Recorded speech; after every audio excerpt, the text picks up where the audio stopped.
Welcome, everybody. We've won. Hey. We've won. Welcome to the pub. Welcome to the pub. Present there. We won. What do we do with that? I don't even know. I can't even remember how to celebrate. Forgot. I think it starts with beer, Mike. It ends with beer, and it carries on with beer. I think. Well, I've got a candy cane. That's about the best I've got with me. I didn't get myself a drink beforehand, but here we are. Anyway, that's Gav in the background there. So welcome, Gav. You doing all right? Yeah, good, mate. Very, very, very, very good, mate. Very good. You? Yeah, had a great Christmas, and there's the cherry on the top, right? Definitely, mate. Definitely. Oh, happy Boxing Day. Boys were just brilliant, mate. We've been wanting to see that sort of performance all season, and we got it. We got the performance, and we got it against Chelsea on Boxing Day. Bloody lovely, mate. Lovely. Love it. Paul's up there as well. Paul, what are you thinking, man? I experienced this weird sensation probably about the 43rd minute of the first half, and I could feel like the corners of my face were doing this weird, like my mouth wanted to go wider and show my teeth, and I was like, have I got COVID? Is there something wrong with me? Like, do I need to see a doctor? And then I realized, no, it's just a smile, you know? Fuck, I haven't smiled in a game for a very, very long time. Yeah. So that was good.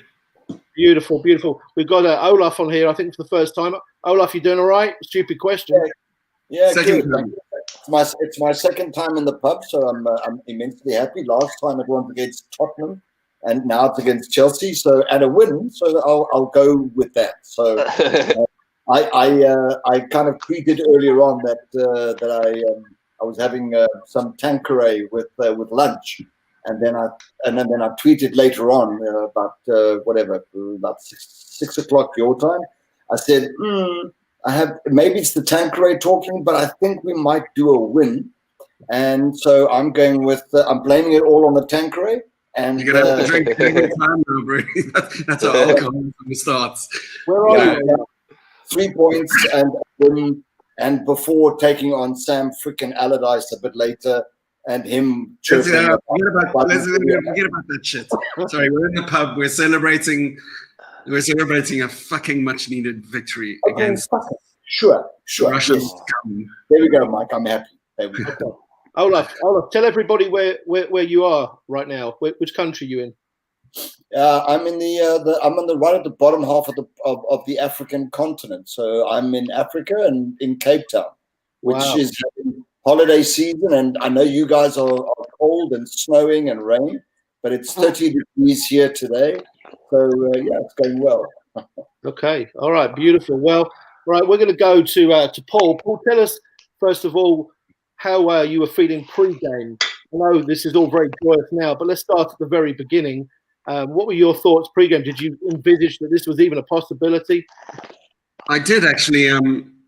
To be quite honest, Mike, I've been going into all of these games. I'm part of a super brew. It's like a closed fantasy, not a fantasy league. It's like a predictions league, right? So I'm part of this group of South Africans. There's maybe 15 of us, and we've been trying to predict all the outcomes of all the games in the Premier League. And there's like Liverpool supporters and Chelsea supporters and a few Arsenal supporters, and basically, I was doing really well. I've been like 4 or 5 points off the top. But every team, every game, every match day, I've been putting Spurs down to lose and Arsenal down to win, right? Yeah. Doesn't matter. Yeah. So of course, that means that I'm playing like 8 games and everyone else is playing 10. So to be 5 down 14, meaning that I've given away like however many, 14 times 3 points, knowing, the chances of winning haven't been great. But every time I've done it, like I've kind of hoped that it might happen, but today I was like, it's Chelsea. We got them in the FA Cup. It's Frank Lampard. I think we can do it. I just had this feeling, and so I was just very happy to see the selection. But let other people, give their 2 cents. I'm gonna put some of these comments on screen because we've got a lot of people. Yeah, celebrating with us. Gav, tell us where were you pre-game? Be honest now. I'll be honest with you. I was a little bit disappointed to see Xhaka and El Neni as the middle two. But with what was happening with the 3 Brazilian boys who have obviously all been barbecuing together somewhere, all being out, I was happy. I'm thinking that's a young, youthful look. We've got Smith Rowe playing where Smith Rowe should be playing. Xhaka, I do like Xhaka down on the left, but I mean, he done a good job on the right. Martinelli done a good job. Lacazette done a good job. I mean, be honest with you, the starting lineup, I thought that was a team that's designed to attack Chelsea. It wasn't a team that was going to sit back and try and hit them on the break. That was a team that was going to come out and take the game to Chelsea, try and create chances. And I was quite positive, to be fair.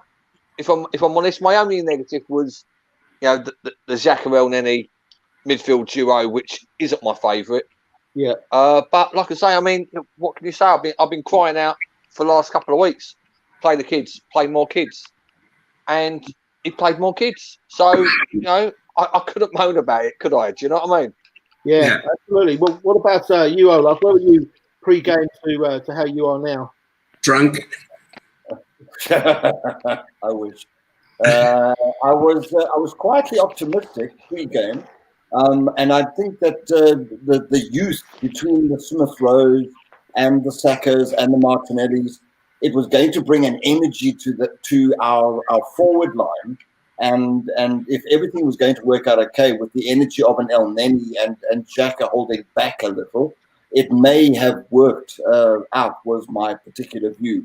And it did in the end. And I think that the Martinelli, his energy level, Smith Rowe doing his thing in midfield, and Saka just doing what he does, and he does it really well. And that goal of his was just immense. I thought that we'd had a good chance. And then if Giroud wasn't playing, I thought that actually afforded us something.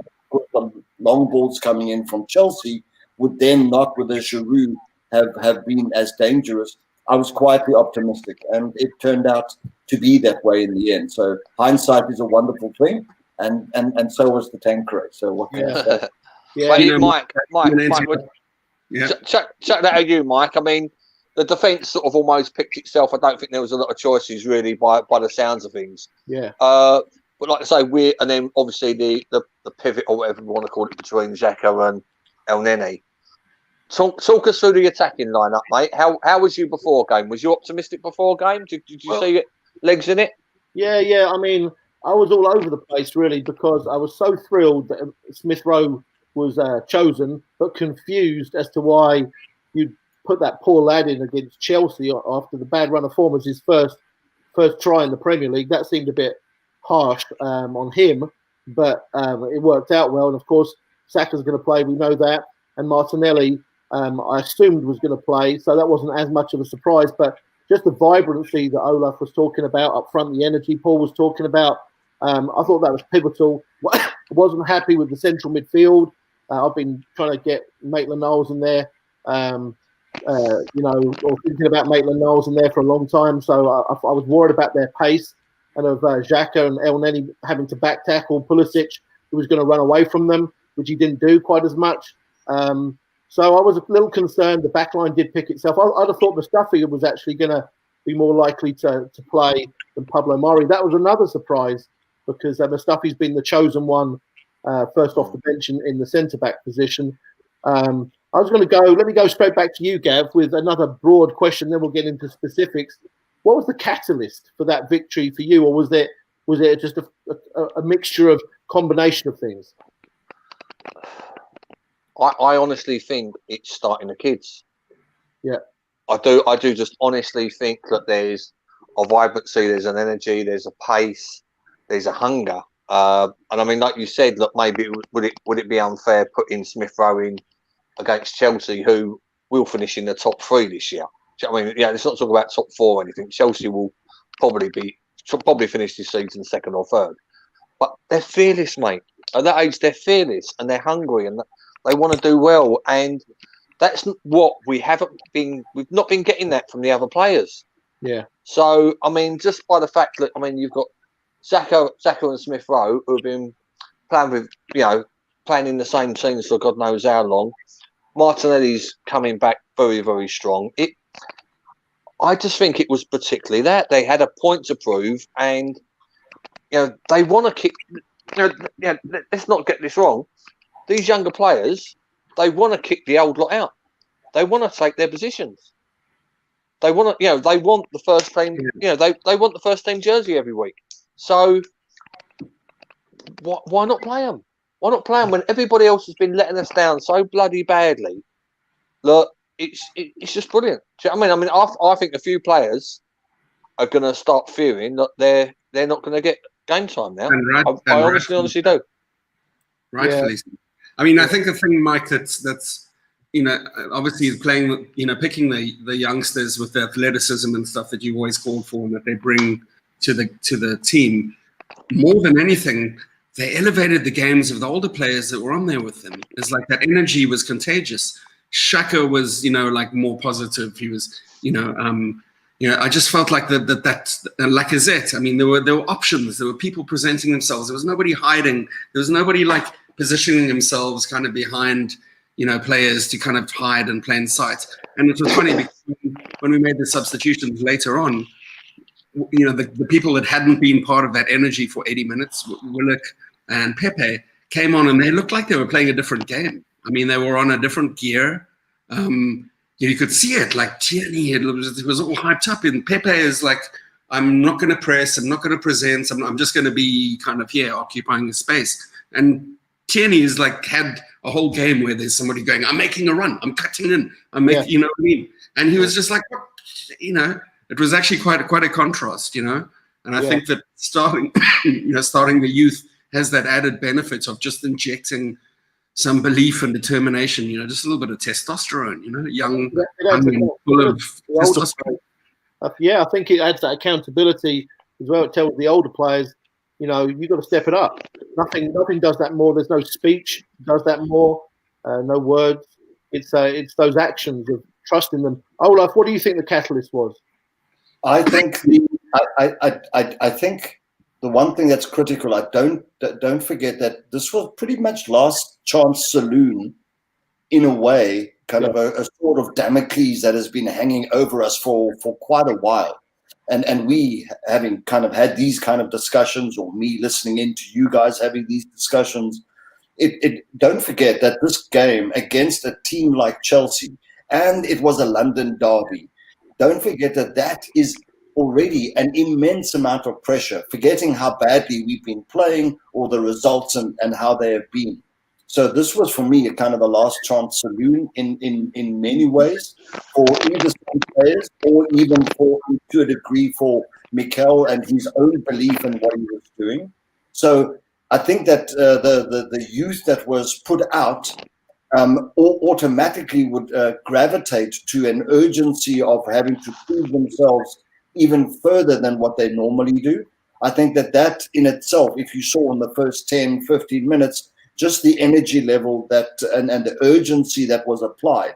If you looked at the pressing that was being applied, if you looked at the balls going out wide and the wing backs crossing over and the Sackers and the Smith Rowes, for example, applying themselves as hard as they did, I think that alone was pretty critical. And I think that the other last part for me, this win, the confidence level of us going to the likes of a Brighton next and then playing old Allardyce and his boys, I think that is going to be is absolutely critical. Had we got just a draw today, I think it would have been fine, although not ideal.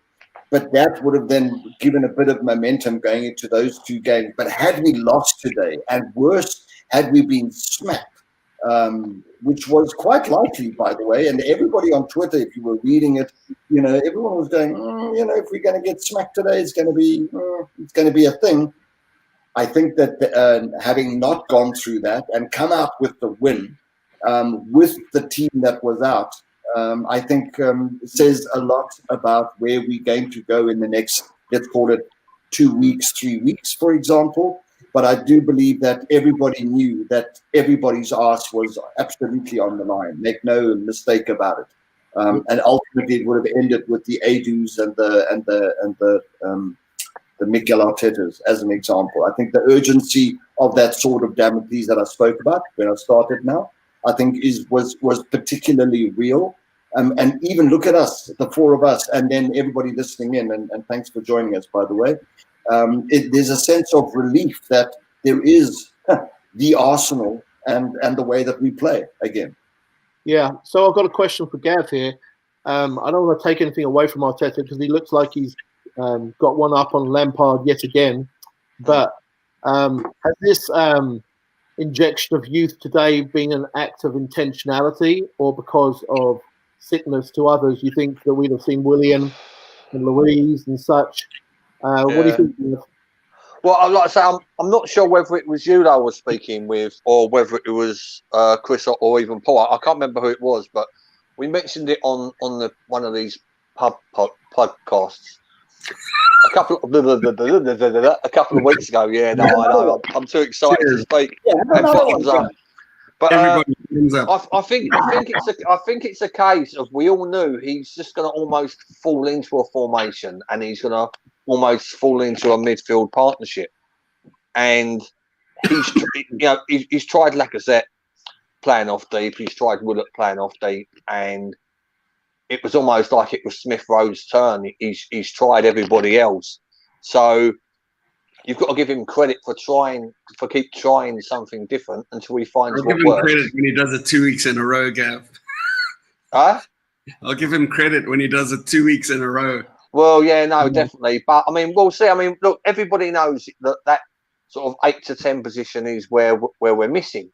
And, he's tried Lacazette playing deep there. And Smith Rowe played well in the Europa, so he gave him his chance. And anybody who's giving the young players a chance gets my vote, mate. But it's more design. Well, like I say, would he have done that if Willian was fit? Probably not. That's almost a sad thing, but it gives him food for thought for the rest of the season now. What do you mean? Yeah, whether he does it in the next game or not, there's that big glowing light that will remind him that we had this horrible winless run, and it coincided with accidental or intentional. The youngsters played and made a big contribution, starting, like Olaf says, with the press. I mean, Martinelli might be the best in the Premier League at pressing because he's insanely quick, isn't he? Yes. And wins the ball off. But either way, it's worked. So Mikel Arteta's been given this late Christmas present, hasn't he? Whether it was intentional or not, we'll give him some credit and say that he did it deliberately.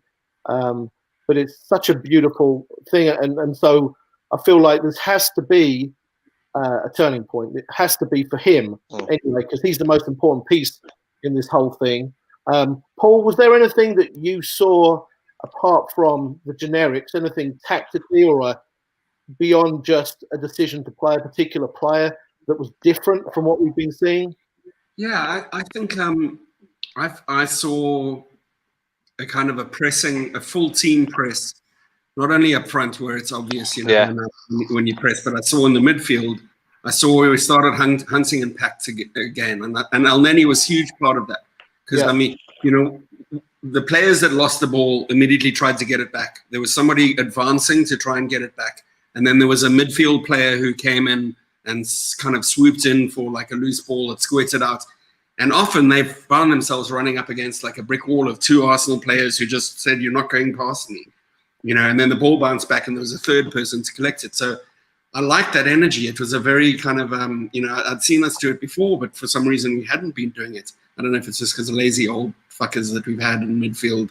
It was just nice to have the energy and the commitment and that determination, and it worked because we got under their skin. They got panicky in the times that they had to take shots and everything. They rushed them. They weren't given any time. We normally give teams so much time, to pick the pass, to take the shot, to do whatever. Today there was no time. It was just like we were on like youngster time, and that was like it's got to happen now. Paul, and that's a very good point. With the pressing, there were times when there were always almost 2 players. So one would go in, but there would be a backup player, as you were saying, that would come in behind. There were a couple of times where, especially in the second half, where there were one person was going to do the tackle. There was another one coming in as a support. This is now Arsenal. And there was even a third player. So at one point, there was like 3 people surrounding one Chelsea player and scrambled the ball away, and we got it, and we went down the wing, and off you go. And I think that made a fundamental difference, because we felt by doing that, I think that there was a lot more control in the game being towards us, as opposed to the ball just landing at the foot of a player from us and then wondering where the hell he's supposed to go with it. I think that control of the double press and the triple press at times was I think a large part of it, and you could see that they were up for it and had each other's back, which was amazing. See, I think that was technical. Sorry, Gav. The comment here, Arnie is saying it was only the players turning up. It wasn't tactical. For me, it seemed like from the outset that that Arteta had said to this team, whether it was because they're youngsters or they were turning up, he said to this team, be on the front foot, up and at them, don't let them rest, don't give them time, don't give them space. That's what it looked like to me. I think it was tactical. I mean, obviously. Yeah, I'm going with the comment that you just read out, and that's what I was going to ask Mike. I think this is how Arteta's wanted them to play all year. I just think that he's had the right personnel on the pitch. And before I throw it over to you, what I did like, especially during the first half, is when we're pressing from the front, too many times we've had two going or one going, and it just wasn't an adequate press. And tonight we saw everybody going. There was 3 or 4 of them pressing from the front, and that sets the tone, Mike, doesn't it, for the rest of the team? Yeah, it sure does. And I love what you said there. I love what Olaf described with the pressure, cover, and balance. It was just spot on. I agree. I think also maybe the other piece that's been so sadly missing this season has been midfield. Well, what you talked about on the defensive side, a lot of it came from midfield. The key to playing Chelsea with Pulisic on the field, we all know, is you can't let that guy get the ball and turn and run it. And so the few occasions he did, he had, like Olaf said, he had that wall of players, and so he would stop, pause, and pass it. That's what we needed to do, because you can't stop him getting the ball all night. But I don't remember Pulisic bar one time running at pace at us like he did the first, was it half an hour in the cup final, which was pretty scary before he pulled his hamstring. I also thought that there was 2 other changes on the ball in midfield. For me, the biggest frustration technically this season has been players not turning, not opening their hips, turning and playing forward, or at least looking forward to see what the options are. That changed. That was obvious. We had far more opportunities, counterattacks, and just possession, especially in the first half because of that. And the other one was Granit Xhaka played quicker. You watch the game back, he received the ball and he got pressed quickly. No surprise. We all know many teams press Granit Xhaka, but he wouldn't dilly-dally on it. He'd receive it, pass it, receive it, pass it. I've not seen that from him this season. And his out ball, he'd obviously been scanning, his out ball was accurate, and it got us it became a disadvantage to Chelsea, because the disadvantage of the press is if they get through your 2 or 3, like Olaf's been saying, there's holes. There has to be, numerically, right? So Xhaka helps in that way. I've got a question. I'm going to go back to Olaf on this one. So beyond the tactical, let's refine it down to players. Who are some players, Olaf, that you thought stepped up their game here tonight? Okay, so first of all, we had all of the younger players coming in. We've spoken about those already, but I thought that Lacazette had a pretty solid game. He did a lot of linking up as well between the Sakas on the left or whether he was on the right, as an example. And I think that was immensely beneficial. And I think your point about Xhaka playing faster, I think that was quite a key and pivotal comment.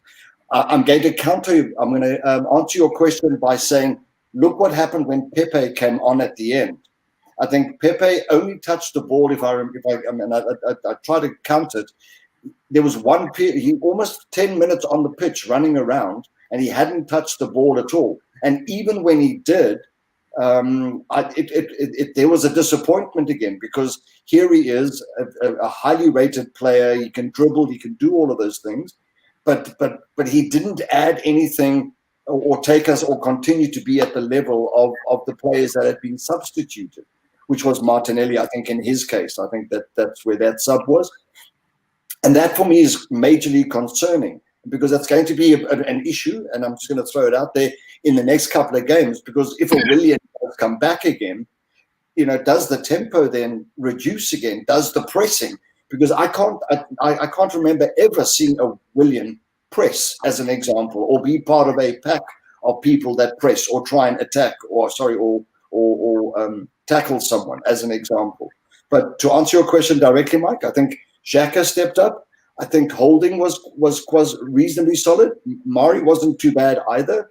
I think Tierney drove a lot of energy down the left-hand side and combined particularly well with Saka, who doesn't even need to get the accolades because he's just absolutely great. And I think that's kind of that with the youth that was brought in, and I think the urgency ultimately is what drove them all. Yeah. Okay, Paul, what do you think?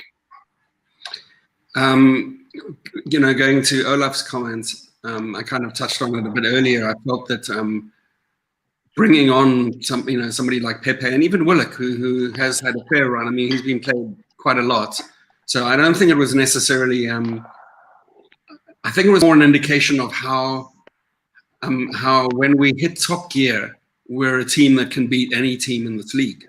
Okay, but we haven't been even coming close to hitting top gear.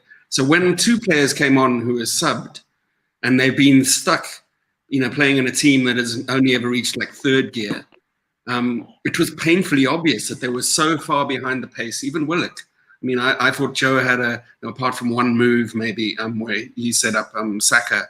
I think even Joe he looked sleepy. Pepe just was completely off the pace. Like he didn't attack, he didn't press, he didn't make himself available. He just hovered, and that's kind of been a frustration all season. With the Willians and the Pepes and those kind of players that just seem to just be present but not really offer anything. And I think that contrast was plain to see, and I'm sure the coaching staff, when they look back at this game, they're going to see that there was an energy level that was above and beyond what our players were used to. And when they came on, you saw they just went up to speed. That was just... Mike, can I ask you a question? Yeah. How did you rate Chelsea today? Do you think they were playing at their normal strength as they have been, or do you think they? Now I'm half answering the question on your behalf. Sorry, let me ask it again, Mike. How do you think Chelsea played? You can tell that Olaf was used to be on the radio, dictating the airspace. Rhetorical questions being answered by himself and stuff. It's like there's nothing worse than a bloody interviewer answering the fucking question on behalf. You went to a live show. You went in a pub, Olaf. You were just on radio. Oh, God, Olaf. Okay, Mike. Anyway, how did you rate Chelsea today? Yeah, I thought that they were just too slow in their play. They were very much like Arsenal have been this season. They were given a lot of the ball. We've been given the ball a lot this season, just allowed to play and then be counted on. And they were way too slow, and they didn't use their assets. I think it became quite clear when Arsenal got deeper and deeper in the second half that Giroud was perfect this game. And, of course, Abraham got his one-touch goal. But Giroud, the big threat for Chelsea ended up being corners. They had lots of them. And balls out wide being crossed in. And both of those were to Giroud's. He might be the best in the world, Olaf, at one-touch finishing. He's right up there, isn't he? And so I think that the coach has blown it there. And I think he also needed to find a way to use his assets better. I mean, Pulisic was a non-factor. He either needed to pull him, same with Werner. Their pace was a non-factor. There were ways that they could have adjusted their players and their movement off the ball to change that, and they didn't. But let me just give Gav an opportunity. Gav, who were your heroes tonight?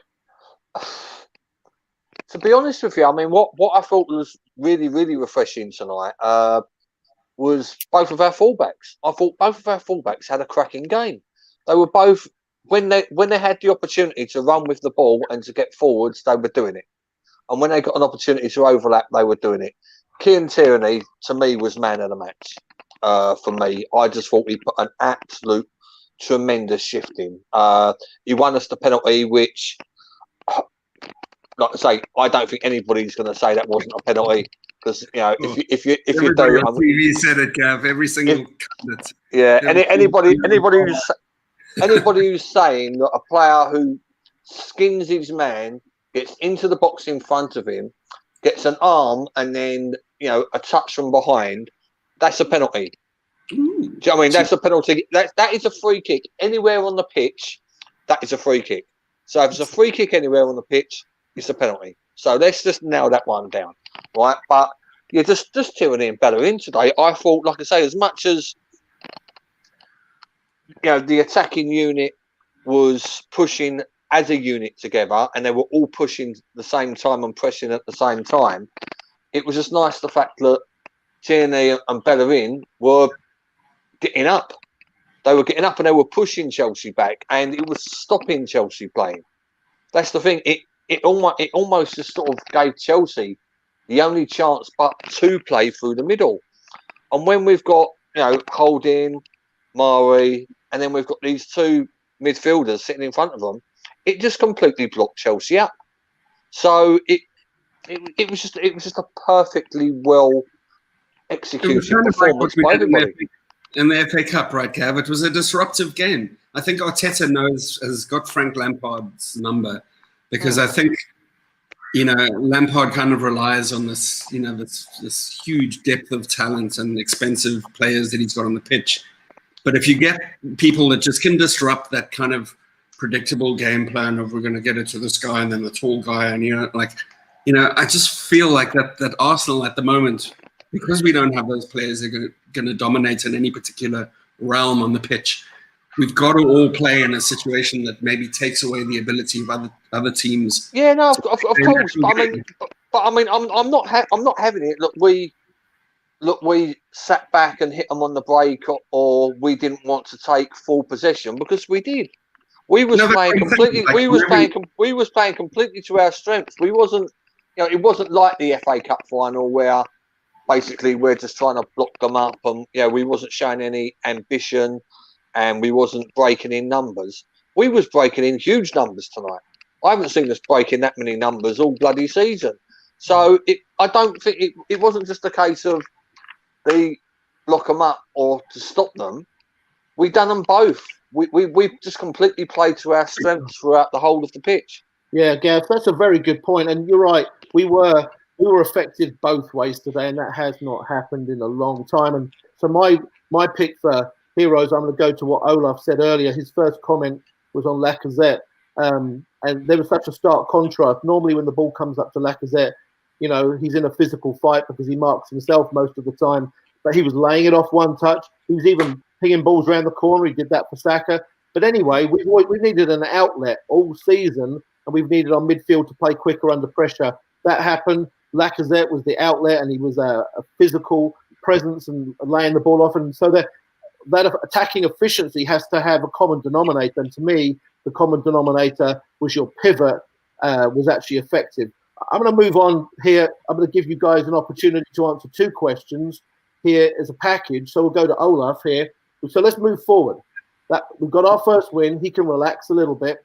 So what are you doing if you're him these next, I'm losing track of how many games we've got in the next, let's say 3 games, I think it is, in this short period. What are you doing as far as players staying on the bench, players staying out of the squad, players staying in? So what are you doing in that regard? And then also moving to January, Olaf, who are you trying to sell and who are you trying to bring in, or at least positionally? So just you as the coach, what are you doing moving forward? Gee whiz, that's quite a heavy question. Especially after the beers you've drunk tonight. Do the first half then. Yeah. The logic is that we've got a lot of games coming up now, and critical ones as well. We do not want to lose to Brighton, and we certainly do not want to lose to West Bromwich Albion and give Sam Allardyce his first victory. So that's clear. The problem is, though, that he's likely to rotate.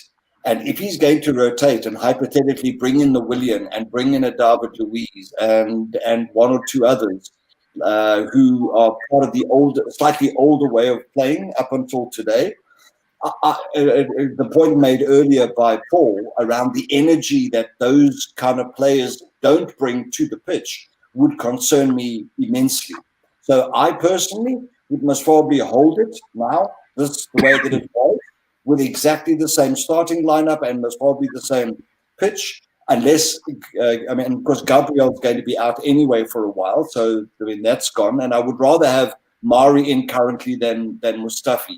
So I would certainly hold those two central as the two central defenders currently. But I would hold it. That would be my first point. But I don't think Mikel's going to do that. And I think that when next the pub happens, the discussion will be around how it is quite different to the way tonight's game was, as an example, because of A and B coming in, for example. Then what would I do in January? Well, we all know that there are a lot of oxygen thieves currently on the pitch. And the club knows that they need to get rid of those as quickly as possible, and to potentially bring in, I think the most critical part for us is seriously somebody that connects the midfield to the attacking line. I think that's got a lot to do with Aubameyang's non-success rate after he signed the contract. I think that is most probably the critical area. We've got the wing backs running down the sides. We've got the Sackers who can play over there, and others. Maitland-Niles, who should be used more. I think especially on the right hand side, or you can even switch to the left, and to bring that attacking flair. But a link.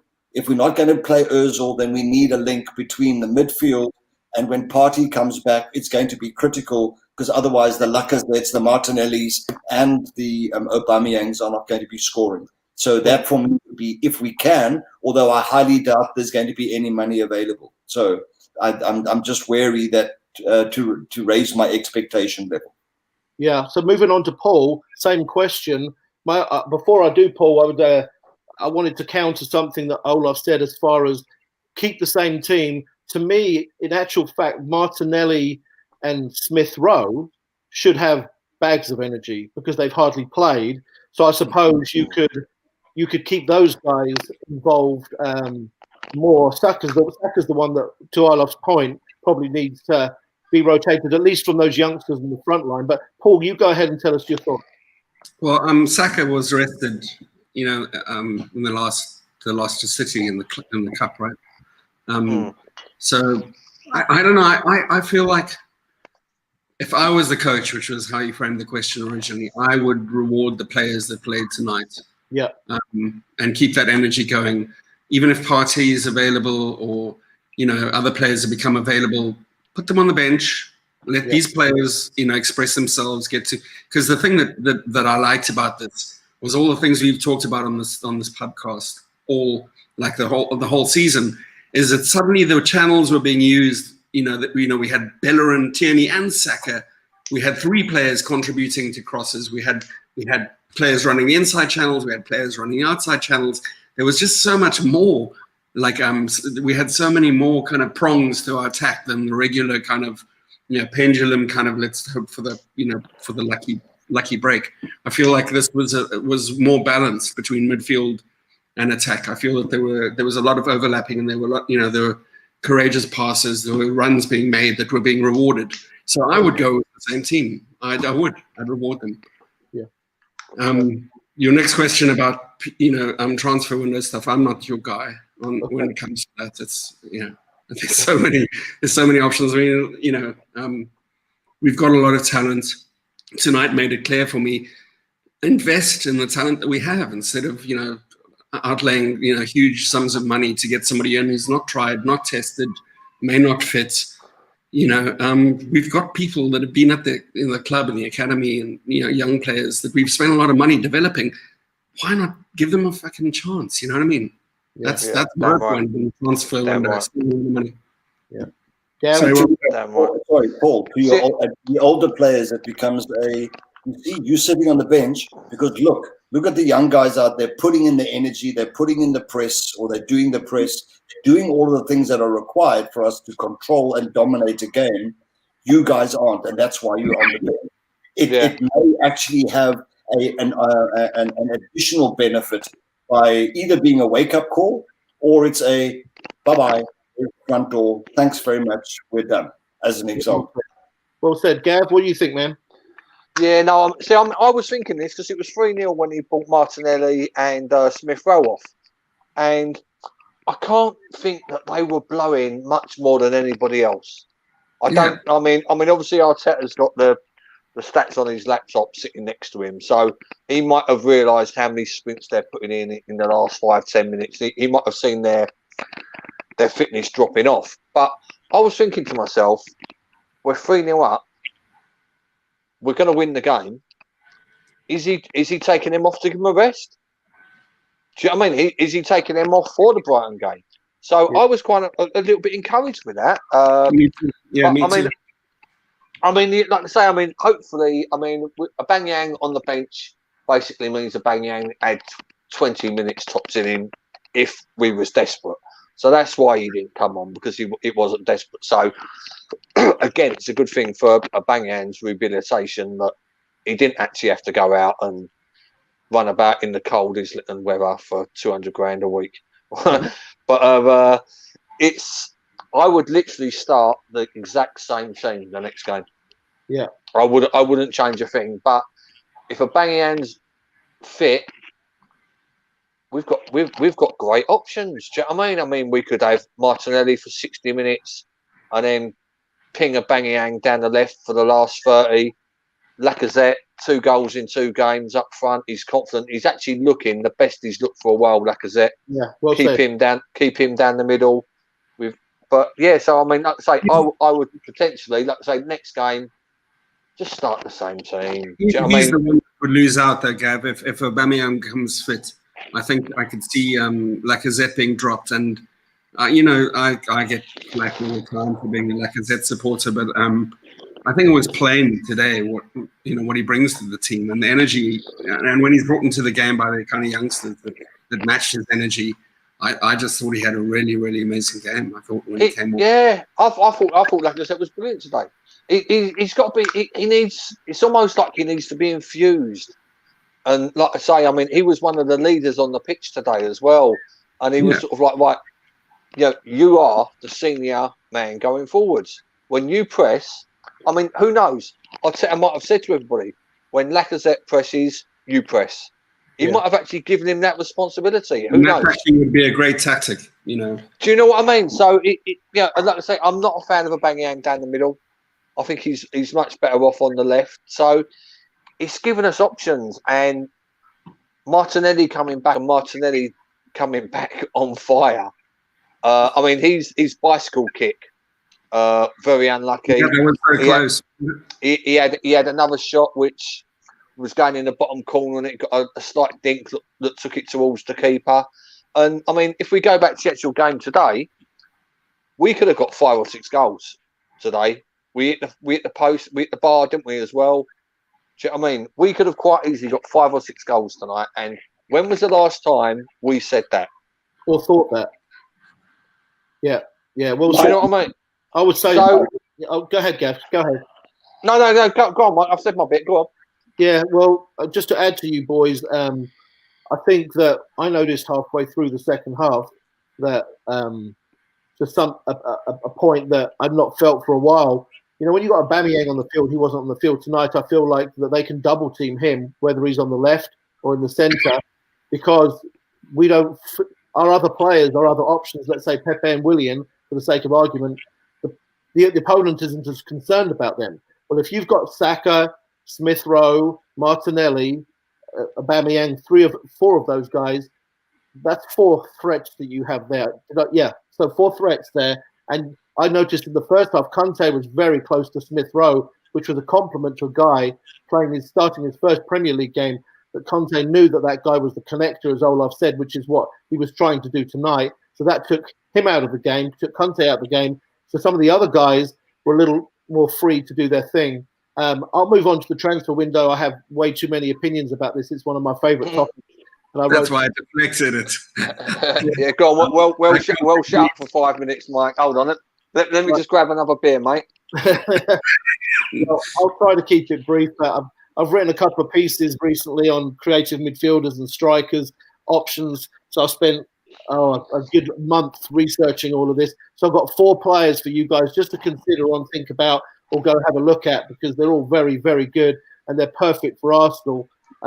So one is a hybrid player, which I know Mikel Arteta would love, who's played.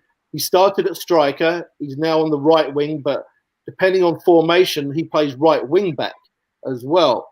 And his name is it's a mouthful. His name is Silas Wamangituka, and he plays for Stuttgart. And it could be fucking Smith, could it? No, it could be Smith or Jones or Brown or someone, could it? Well, we'll give him that. Am I going to fucking pronounce that if we fucking sign him, mate? You call him Silas. I mean, we've got a Bungie and all sorts of things coming from Gavin. How are we going to get a one Basuka? Anyway, Saka, you know, it's too confusing. Well, anyway, let me have you call it Silas, and so that's what you do. But he's a modern day hybrid, powerful player. He almost looks like Yaya Toure on the wing, even though Yaya Toure never played on the wing. But anyway, he's that physical type. He's a frightening prospect, and he plays for Stuttgart. So I'm thinking of players that Arsenal could realistically buy and that would realistically. How much would he cost? Well, I would imagine he's going to cost around about 20 million mark. And will he be better than like what we have, like a Balogun or Aziz? Whose place is he going to block? Well, for me, you could play him either on the right wing. I think is where he plays predominantly for Stuttgart right now. Or to me, I'm desperately trying to find a Hector Bellerin replacement because I'm not a fan. Can we trade Pepe for him? Yeah, well, Pepe's going to go. I have a plan though. Here's my plan. Stuttgart have got one of our players, Mavropanos. So to me, and he's starting for Stuttgart every week now. So to me, you throw him into the deal, and maybe you only spend about 10 million. So this is what Arsenal can afford. Here's another player. We're going to see him on Tuesday, I think it is, when we play Brighton, which is Yves Bissouma, the defensive midfielder, the athletic guy from the Congo. Fabulous, perfect partner for Thomas Partey long term. And then to fix our connection problem, I've got two players. Buendia, I think everyone's familiar of Emi Buendia at Norwich, who has some of the stats. Even last year playing in the Premier League for the worst team, he is a dynamo, and he would be my first choice as this connector. I think he'd be perfect. And these are players we can all afford. And then here's a name of somebody you need to go YouTube because he's going to be a big deal one day. His name is Michael Olise, and he plays for Reading. And he statistically has some of the best goals and assists and stats in the Premier League right now, in the Championship, I'm sorry. And he is a fabulous player. Who let the dogs out? Who let the dogs out? Who didn't let the dogs out is the problem right now. But let's finish up here now with some predictions because we're excited. We're just starting to warm up. Yeah. So I'm going to go to Gav. Gav, we play Brighton on Tuesday. A bit more confidence. What are you thinking? To be fair, Brighton away isn't exactly a happy hunting ground for us over the years. If you look at the times we've played there and the times we haven't actually walked away with anything, it's a bit shocking, really. But if he starts how he starts today, then like I say, hopefully we'll get another 3-1 out of it. Okay. All right, Paul. Yeah, the stats aren't great. I think the last time we beat them in the top division on their turf was 1981. So we've beaten them in a couple of the cup games since then, and obviously they haven't been in the top division as long as we have. I don't know, to be honest, but I don't mean to boast or anything. But I think stats are there to get crushed, and I think we can beat them. I'm going to go with Danny, the GFP there from Bergkamp Wonderland. He says Brighton 1-3 Arsenal. I think I'm going to go with you there, Danny. Yep. Okay. All right. If we start with the urgency like we started today, and again, if we look at the previous games, we've never started with that urgency. We almost sit back and let people pressurize us. But if we do that and on the front foot against Brighton, then I'm confident that we can most probably sneak a win. But I wouldn't maybe go with 3-1. I think maybe that it would be a goal in it. And speaking of which, I just wanted to make one last point. Sure. which was that I think Leno deserves a bit of credit, saving Jorginho's penalty Brilliant. with 5 minutes left to go. So good. With 5 minutes of extra time, that could have ended up a draw with us capitulating in the last 10 minutes, which I'm talking about the 5 minutes plus the extra 5. Yeah, that was squeaky bum time. That would have been proper squeaky bum time. Leading up till then, I mean, they'd had so many good chances. I mean, you'd think that Thiago Silva's head was made of Lego or something because he missed. Yeah. I mean, I don't know how he missed that header. I mean, he almost scored a goal of that header. Did anyone think, right, when Lampard made his last substitution and it wasn't Giroud, it was almost like I felt like he'd almost given up. Exactly. Do you know what I mean? I was sort of like, has he not read the script? It was sort of like what you know. It was shocking enough he didn't play Giroud anyway. Do you know what I mean? Because it's the storyteller, isn't it? Your boy. I mean, it's like, you start with Giroud, it's like a monkey on your back. I impersonated Lacazette and went like this, like he did after his penalty. Exactly. So what's your prediction? What's yours, Mike? Yeah, well, I'm going to go 2-1 the Arsenal. Yeah, I don't think it's going to be easy. It never is. And they're not just because we don't have a good record down there. I don't think it's going to be easy, but they're a good team. Of all the teams in the league, I think alongside us, they're the one that actually I think have been underperforming based on how good they are. I've watched quite a few of them. That's a good team. I think they lack up front. But so I'm going to go 2-1 Arsenal. First time I've actually thought that we would win a game in months. So what I'm going to do now, celebration, we have snow in Tennessee, 8 inches, so I'm going sledging because I have a hill outside. So I'm going sledging. What are you guys going to do to celebrate? Paul, what are you celebrating with? I'm going to have another bucket of gin. I might get rid of my goldfish from the goldfish bowl and drink out of that. Won't make no difference. But I just wanted to, sorry, I'm the guy who's been doing the comments and trying to keep up because, we've had a lot of time tonight. And I just wanted to thank everybody that took, kind of joined in on Twitter and Facebook and on YouTube. I appreciate your comments. I tried to get to all of them. Some of them are already funny. We just, the conversation was flowing tonight, so we didn't really give you like a shout out. But thank you so much for joining us and celebrating this much needed win. This one's for you. Have a drink for yourselves. Yeah, Olaf, how are you going to celebrate? I'm going to have another Tanqueray with tonic, and then because it's summer over here, we don't have snow. It's like 25 degrees outside. I think I'll run around naked for about half an hour. Yeah, and frighten the women, whoever I pass along the way. So. Well, as long as you ain't got 8 inches like Mike, the women will be fine, I'm sure. Hey. Woo.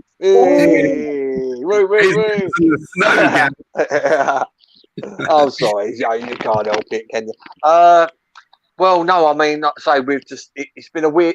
It was a weird Christmas Day because I'm normally at my mum's Christmas Day, so Christmas Day instead of like we do the presents with the kids and then bath, showers, washed, round to my mum's, and my mum moans at me after last year. My mum moaned at me for drinking too much. I had 3 cans of beer all day, and I'm like, "You carry on like this, mum. You ain't gonna." Do you know what I mean? But it's it was a good sort of. It's almost good and bad yesterday having dinner indoors in the flat, and I cooked. My mum gave me her turkey. So I cooked for us 4 here, and I cooked for my mum, my mum's husband, and my grandma. And then my mum come and picked it up, and they ate at my grandma's because they're in their little support bubble there. But it was kind of nice just sitting indoors, getting pissed by 1 o'clock and not being told off by your mum. Do you know what I mean? I'm 48. I'm getting told off by my mum for drinking. So yeah, no, just lots more beer. It's like to say, it's been a shocking time for everybody. It's been a hard time for everybody. Like I say, I know I haven't really sort of spoke about with you guys about what's going on with the COVID and restrictions in your countries and all that, but it's been a very, very tough time for people in England. A lot of people have lost people that are close to them. A lot of people haven't been able to see people that are close to them, and just Arsenal winning is such a big thing for the Arsenal side of people in England and in the UK. Do you know what I mean? It puts a bit of a smile back on our face, and it means we're not just sitting in front of the TV thinking, "Oh God, we're going to lose again." Do you know what I mean? Hopefully, it's going to be such a big morale booster, and all those that have been on Twitter and Facebook, there was a couple of muppets today even suggesting they wanted Arsenal to lose. Oh, for fuck's sake. And like I say, I mean, we don't need people like that. Do you know what I mean? Go and support Luton, go and support Tottenham or whoever you were supporting before. But it's like I say, it's such a big morale booster for Arsenal to sort of get a win. We can all have a smile on our faces. We can all have a few more drinks for the rest of the day. We've got Sunday and a bank holiday Monday, so we've got another 2 days of boozing in front of us.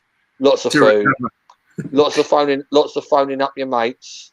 Do you know what I mean? I mentioned this in my mail shot to those people that are on the mail shot in the shop. Give your mates a call. Do you know what I mean? Even your mates that you sit there and talk bollocks to on bloody WhatsApp all day long, give them a call. Have 10 minutes with them and have a chat. Have a giggle. Do you know what I mean? So, yeah, it's all good. It's all positive. And hopefully we can get another couple of wins and go into New Year and start pushing up the table, boys. What do you reckon? Yeah, I reckon. Fuck you, 2020. Got it, damn right. We did the last laugh. Final word then. Final word is Boxing Day 2020. Hope has returned. So thank you to everybody for watching, listening, participating. Thank you to you guys on the panel. And cheers, Mike. Cheers, Paul. Cheers, Olaf. Roll on. Up the Arsenal. Yeah, up the Arsenal. Up the Arsenal. Hey. Mike, you must post a picture of you in the snow later on Twitter, okay? Okay. Not to the 8 inches. Not to the 8 inches. Just like a regular. Yeah, no putting your 8 inches on Twitter, Olaf. Do you know what I mean? We don't... Yeah, so lucky the Arsenal, and what a great win. Appreciate it. Thanks. And one go.